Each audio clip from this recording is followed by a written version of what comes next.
রাষ্ট্রপতির পদত্যাগ না হবে আমি বিদেশ যাব না। ওকে টেনে হেসড়ে এখান থেকে বের করব। আমার একটাই সন্তান, আমি আমার সন্তানের বিচার চাই। এই রাষ্ট্রপতি হাসিনার দালাল, ইন্ডিয়ার দালাল কিভাবে এই পবিত্র জায়গায় বসে থাকে?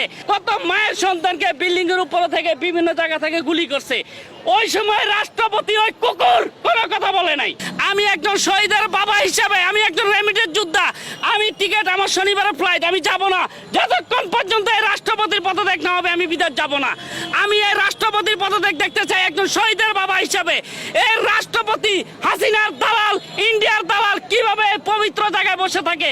আজকে বাংলাদেশে যখন আমরা শান্তিপূর্ণভাবে বসবাস করতেছি, এই দালালে কিছু উস্কানিমূলক কথা বলে বাংলাদেশের পরিস্থিতি আপনার গোলাট করতেছে।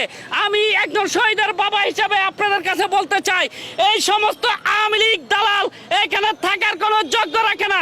ও এখানে থাকতে হলে আগে জবাব দিতে হবে, আমার ছেলে আব্দুর রহমান জিসানকে কেন মারলো, আমি একমাত্র সন্তানকে কেন হারালাম, আবু সাইদকে কেন মারলো, মুদ্দকে কেন মারলো, ওর জবাব দিয়ে করে তারপরে এখানে থাকতে হবে। ওকে টেনে হেসড়ে এখান থেকে বের করবো, একে টেনে হেসড়ে এখান থেকে বের করবো। আমি আপনাদের মাধ্যমে বলতে চাই, আইন শৃঙ্খলা বাহিনীদেরকে বলতে চাই, আর যেন বাংলার মাটিতে কোন দালালকে আপনারা সাপোর্ট করবেন না, কোন দালালের পক্ষ আপনারা নিবেন না। ওই হলো ইন্ডিয়ার দালাল, ওই হলো রয়ের দালাল, হাসিনার দালাল। ওর এই বাংলার মাটিতে থাকার কোনো অধিকার নাই। বাংলার মাটিতে আমরা শহীদ ফ্যামিলি এখনো রাস্তায় নামি নাই। আমরা শহীদ ফ্যামিলি রাস্তায় নামলে ওকে টেনে এসে বের করবো, ওকে টেনে এসে রাস্তা নিয়ে আসবো।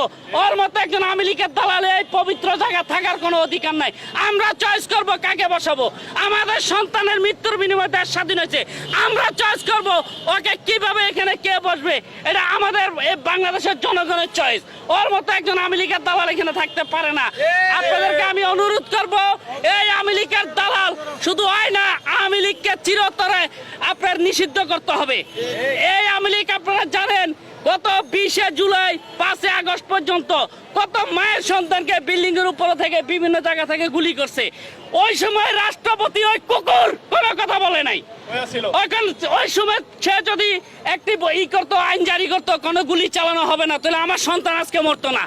আমার একটাই সন্তান, আমি আমার সন্তানের বিচার চাই। ওই এখানে থাকতে হলে আমার সন্তান হত্যার বিচারক ওই জবাব দিতে হবে, কেন আমার সন্তানকে মারলো, আমার সন্তানের কি অপরাধ ছিল, ছাত্রদেরকে পানি খাওয়াইছে, এটা তো আমার সন্তানের অপরাধ ছিল না।